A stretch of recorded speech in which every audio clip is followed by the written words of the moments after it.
Good morning, everyone. My name is Mark Nichols, here with the very first Crypto Weekly Outlook, where we review what we at Arbor Digital are watching this week in crypto markets.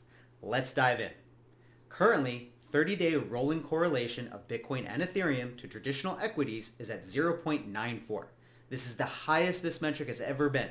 While historically these correlation levels don't last, given the new territory and the Fed's commitment to tightening, these correlations may last longer than crypto investors are used to.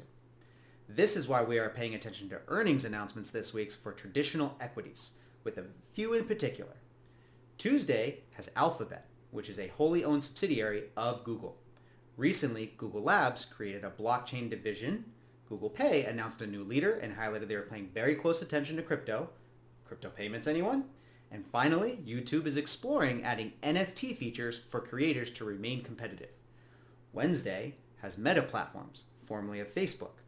Facebook recently rebranded to Meta and committed to the development of the metaverse. Their stablecoin project Diem, formerly known as Libra, is officially shutting down. All of its intellectual assets are being sold off to return investor money.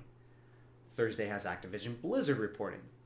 Not to be outdone by Meta, a couple weeks ago, Microsoft announced they were buying Activision Blizzard.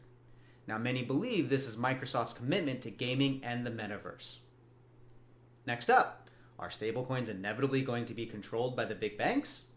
With an executive order from the Biden administration looming in February, it is widely believed they intend to exert control over the stablecoin markets.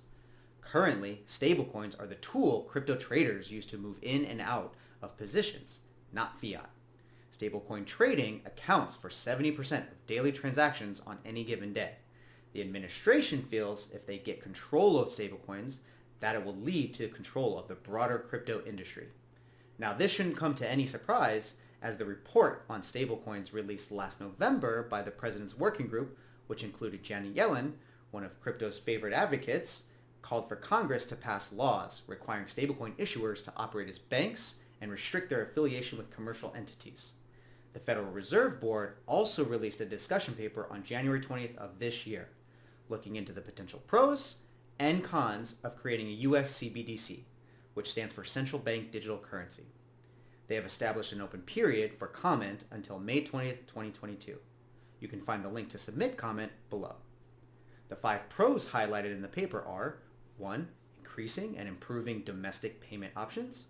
2. Improving international payments. 3. Bolstering the dollar's international role. 4. Increasing financial inclusion for lower income households. And 5, extending public access to safe central bank money. Now, on the other side, the 5 risks highlighted in the paper were 1, changing the structure of financial markets. 2, making the financial system less stable. 3, reducing the effectiveness of monetary policy.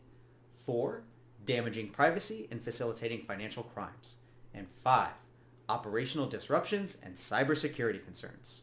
We've never heard of any of those before, right? We will be watching very closely how federal banking agencies like the OCC and the FDIC treat crypto banks like Kraken, Ivanti, and Silvergate. These banks all have state banking charters in the state of Wyoming, but have so far been denied by the Fed for a master account at the central bank, which is essential for the federal banking operations. That is what we are watching this week, January 31st, 2022. Thanks for watching, and be sure to tell somebody you care about them.